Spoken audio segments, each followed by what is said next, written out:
The Thoroughbred Club, though, is quite an experience, and I speak with the president of the Thoroughbred Club, Josh Rubenstein, about what's in store. Let's listen. Well, the Thoroughbred Club is a world-class destination, and what can we expect this year? Well, we're starting out on a high note, selling out on opening day, limited tickets available tomorrow, Saturday, and Sunday. So it's so great to see all the familiar faces. San Diegans really love their horse racing, and that's one of the reasons that make Del Mar so special. Let's talk about the collapse of horse racing in Northern California, the tracks closing. Only 3 venues now, obviously Del Mar, the shining star. But what has that affected in terms of the meet, barn space, all the other things that have happened in the changes? Well, it's actually made the product at Del Mar and in Southern California much stronger. California was the last state to have 2 parallel circuits.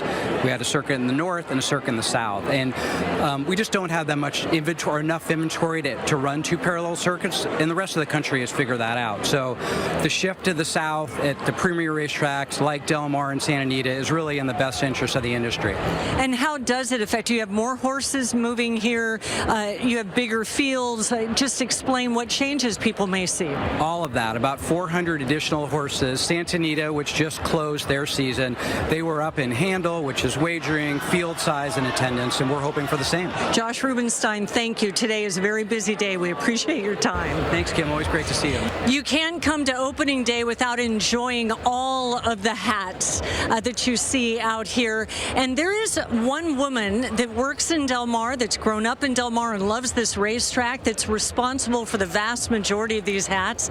And we also spoke with her, Carol Bader. 35 years now, Carol, you have been designing the extraordinary hats that not only walk here in Del Mar, but they're at the Preakness, they're at the Kentucky Derby, they are at the Breeders' Cup. Your hats are worldwide. In fact, 13 times Kentucky Derby, the winners are standing there wearing your hats. It's incredible what you've done to the industry, and actually hats on opening day. Thank you very much. I appreciate being invited here. Yes, 13 years up on the podium at the Derby is an accomplishment. I'm sure I've been in the winner's circle here many times. We also go to Ascot, but Del Mar's a fan favorite of mine, so my local clients are near and dear to me. But I also have a lot of national and international racing clients that come in town for Breeders' Cup and Del Mar, so I get to see them when they're in town. So it's Del Mar opening day is a love fest for me. It is, and a love fest for your hats. Why do you think people love hats so much? Well, I think when women put on a hat, it's interesting. If their man is with them, the man's always like, get it, get it. But the comments I get after they've worn the outfit is that they've told me, whether it's a headpiece or a hat, they always tell me how special they felt all day. And so I'm kind of making them look pretty, but I'm also giving them an experience of, I call it grown-up Barbies, you know. I love that.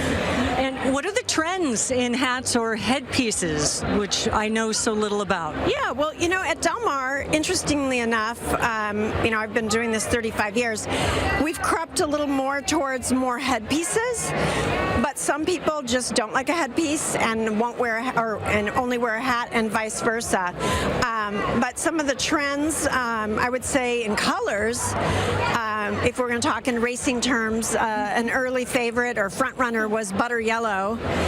And then a strong closer was a lot of lavenders requested in the last couple days that have kept me up and up early. But in hats and the headpieces, I mean, at Derby we do really big. And here we're getting a little smaller. It kind of depends on where you're sitting.